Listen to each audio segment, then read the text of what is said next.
안녕하세요. 주식 후견인 문견우입니다. 네, 오늘은 거미줄같이 엮여있는 세력들이 지분관계 시즌2로 다시 한번 진행해 보도록 할게요.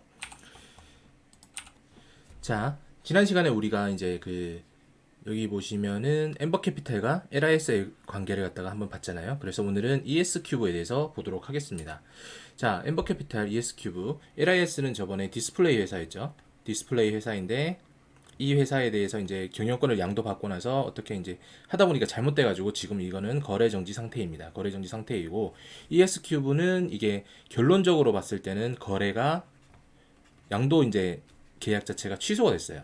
취소가 됐지만 왜 그렇게 됐는지에 대해서 한번 봐야 되겠죠. 어차피 지분 관계에 대해서 얘기를 하는 거니까. 그래서 오늘 한번 보도록 하겠습니다.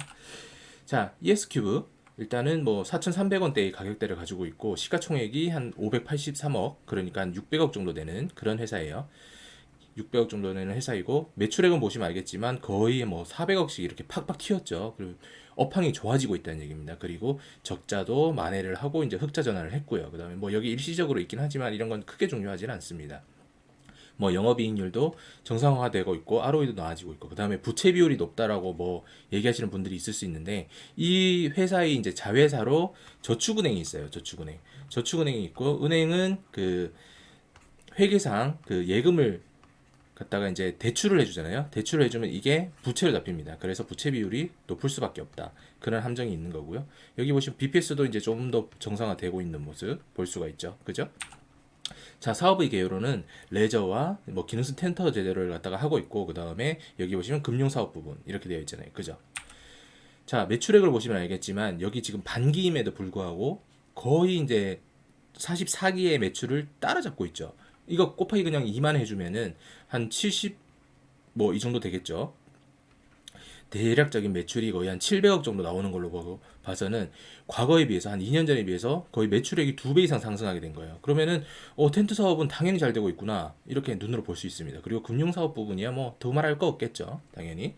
그리고 수주 총액도 보시면 알겠지만 이렇게 달러로 많이 남아 있는 걸 볼 수 있습니다. 수주 잔고도 아직 남아 있고요. 기납품액도 이 정도 있는데 뭐 수주 잔고가 이 정도 있다는 거는 내년도 혹은 다음 분기에 이제 보고서에다가 긍정적인 영향을 미칠 수가 있겠죠.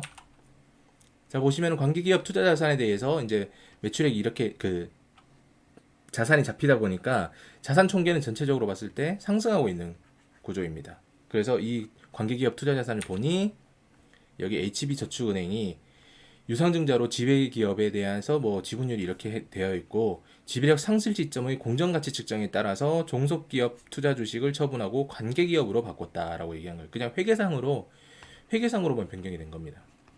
크게 의미는 없죠. 자, 그리고 어렵게 보지 말라고 말씀드렸죠. 뭐 재무제표 보는 게 어렵다고 생각이 되면은 그냥 이 주당 이익 부분 가가지고 전기보다 얼만큼 상승을 했는지만 보면 된다고 말씀을 드렸습니다. 보시면은 이렇게 양쪽 다 상승하는 모습을 볼 수가 있고요.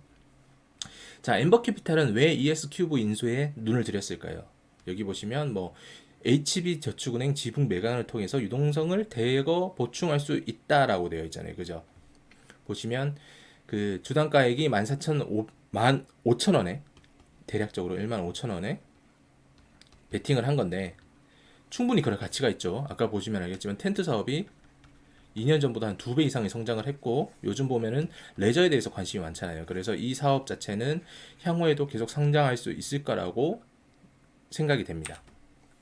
자, 그리고 뭐 보시면은 대주주 기분을 갖다가 750억 원에 인수를 한 거는 기존에 있던 양 회장님이고 이분이 이제 뭐 그 경영을 잘 하셔가지고 이제 텐트 사업을 대폭 개선을 했다. 아까 그 LIS도 기존에 있었던 그 수인 코스메틱이 회사를 정상화 시켰는데 야웨이랑 엠버가 조금 위태롭게 만들어 놨죠. 그러면서 이제 거래 정지가 됐다고 말씀을 드렸습니다. 이 양회장도 어느 정도의 능력이 있으신 분인데 그거에 대해서 이제 생각이 많으셨나 봐요. 그리고 뭐 엠버캐피탈이 이거를 갖다가 따라 들어온 거는 지분 유동화에 나서려고. 그러니까 ES큐브를 갖다가 인수를 하게 되면은 지금 ES큐브가 HB저축은행을 갖다가 종속에서 관계기업으로 바꿨잖아요. 근데 이거를 엠버가 가지고 오게 된다면 그냥 이 부분을 갖다 분리해서 팔아버리려고 했던 거예요. 팔아버리려고. 근데 이게 잘 안 됐죠. 자, 보시면은 엠버캐피탈 코리아한테 이제 그 ES 최대 주주인 GF금융산업 1호가 650억 원에 이제 넘기려고 했어요. 체결일이 이제 잔금일이 30억을 갖다가 주고, 그 다음에 기간 보시면 알겠지만 3월 28일, 6월 29일 이런 식으로 해서 두 번에 나누기로 생각을 한 겁니다. 자, 엠버캐피탈은 돈이 어디서 났을까요? 돈이 뭐 막 나오는 건 아니잖아요. 보시면 저는 이게 제 시나리오일 뿐이에요. 그 LIS에서 야웨이에서 여기 보시면은 지난 시간에 그 소개를 시켜드렸죠. RS 홀딩스에게 편법으로 지분을 넘겼는데, 이거는 보호 예수 기간 없이 매도를 바로 할 수 있었다고 말씀드렸잖아요. 특히나 이게 넘긴 가격이 4,700원인데 보시면은 여기 이 부분에서 4,700원에 넘겼는데 여기 6,770원까지 갔잖아요. 그죠? 그 다음에 주가가 이렇게 폭락을 했다고 말씀을 드린 겁니다. 뭐 팔았는지 안 팔았는지는 알 수가 없겠지만 뭐 약간 의심이 가죠. 그래서 대략적으로 한 6,000원대 구간에서 팔았다고 치면은 계산을 해보면은 약 70억 원에서 75억 정도가 나옵니다. 자, 계약 기간이 아까 3월 18일, 3월 며칠이었잖아요. 그죠? ES큐브랑 했던 게. 자, 그러려고 했던 이유가 뭐냐면 엠버캐피탈 코리아가 어쨌든 간에 아까도 제가 말씀드렸지만 이거를 갖다가 사면은 HB저축은행 유동화를 해서 약 590억 원이 다시 들어온대요. 650억을 갖다가 인수를 하기로 했는데 거기서 HB저축은행을 갖다가 팔면은 590억이 들어오는 거죠. 그리고 아까 방금 말씀드린 RS가 했던 금액까지 치면은 딱 맞아서 660억 정도 이렇게 나면은 요거를 인수하는데 이것도 무자본으로 가능하겠죠. 자, 그렇게 되었는데 이제 30억 원은 지급을 완료했어요. 3월 13일 날.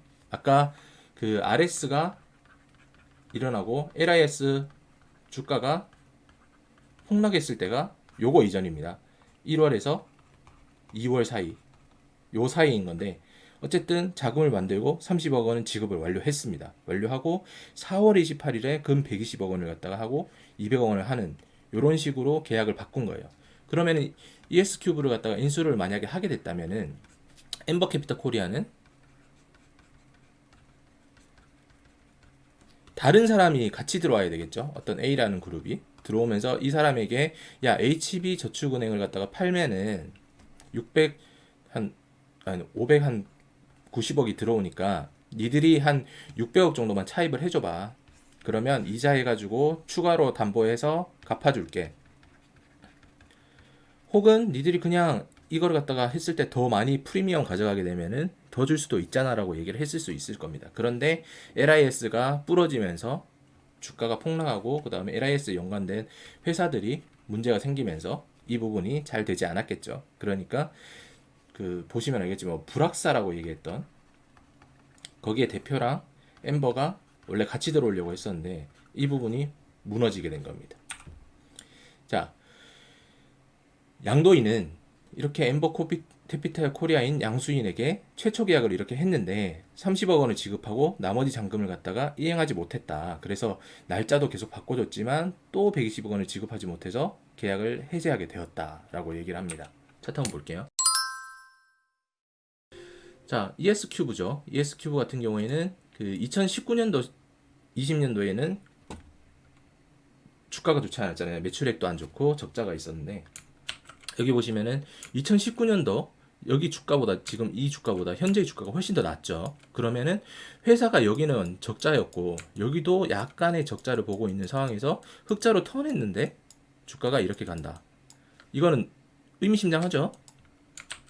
자, 그 회사들과 엠버캐피탈 코리아와 계약을 하겠다는 공시가 나온 직후에 주가가 올라갔다가 그 이후에 계약이 이행되기도 전에 주가가 쭉 빠지는 모습을 보여주고 있잖아요. 그죠? 그러면은 어떻게 보면 ES큐브가 가지고 있었던 뭐 그런 이제 전환사채나 이런 부분에 대해서 해소가 됐을 수도 있는 거고 아니면은 지금 이제 오너 리스크가 해결이 되면서 주가가 올라오는 모습을 보일 수가 있는 겁니다. 근데 제가 생각을 했을 때는 이거는 지금 좋은 상황이에요. 향후에는 주가가 이 구간을 뛰어넘고 훨씬 더 많이 올라와서 한 이 정도 구간대까지는 먹을 수 있지 않을까라고 생각이 되는 겁니다. 이 정도 구간까지만 먹어도 적어도 20% 30%잖아요. 그래서 만약에 제가 장기적인 투자를 어느 정도 하겠다라는 관점으로 접근을 한다면 쓸데없는 잡주를 하는 것보다는 ES 큐브 이런 쪽으로 한번 진행을 해보는 것도 나쁘지 않을까라고 생각이 됩니다. 좋겠죠. 아무래도 뭐 구간대 한 요 정도 잡고 요 정도에서 추가적으로 올라갈 때마다 수익을 덜어내는 거죠. 그런 개념으로 접근하면 좋을 것 같습니다. ES큐브는 상당히 좋은 회사예요. 좋은 회사인데 이거를 갖다 엠버캐피털 코리아가 인수를 하지 못해서 뒤에 나오는 이제 제이준이랑 RF텍에 대해서도 문제가 뻐그러지는 거죠. 엠버캐피털 코리아가 어느 정도의 그 시장의 신뢰를 회복을 해야 되는데 지금 보시면은 자기들이 인수를 하자마자 진행이 되었던 그런 회사들이 바로 지금 거래 정지를 당해버렸잖아요. 그죠? 이게 참 리스크가 큰 겁니다. 그러면 향후에도 뭐 ES큐브나 이런 쪽에서 그 후에 연달아 가지고 거래를 갖다가 계약을 이행을 못했다는 걸 공지를 해서 취소가 되었고 제이준도 역시나 IOK에게 다시 넘어가 버리잖아요. 그럼 캐피털 코리아가 이제 뭔가를 하려고 하면은 그런 리스크에 대해서 해소를 할 수 있을 만큼의 신뢰도를 받아야 되는데 불가능하다고 생각이 되죠. 그래서 이 남은 종목들도 그렇지만 이번 엠버캐피털 코리아의 M&A는 추가적으로 봤을 때 아마 지속적으로 실패하고 끝날 확률이 높지 않을까라고 저는 생각이 됩니다. 네, 오늘 영상은 여기까지 하도록 하고요. 다음 시간에는 이제 제이준에 대해서 한번 보도록 하겠습니다. 감사합니다.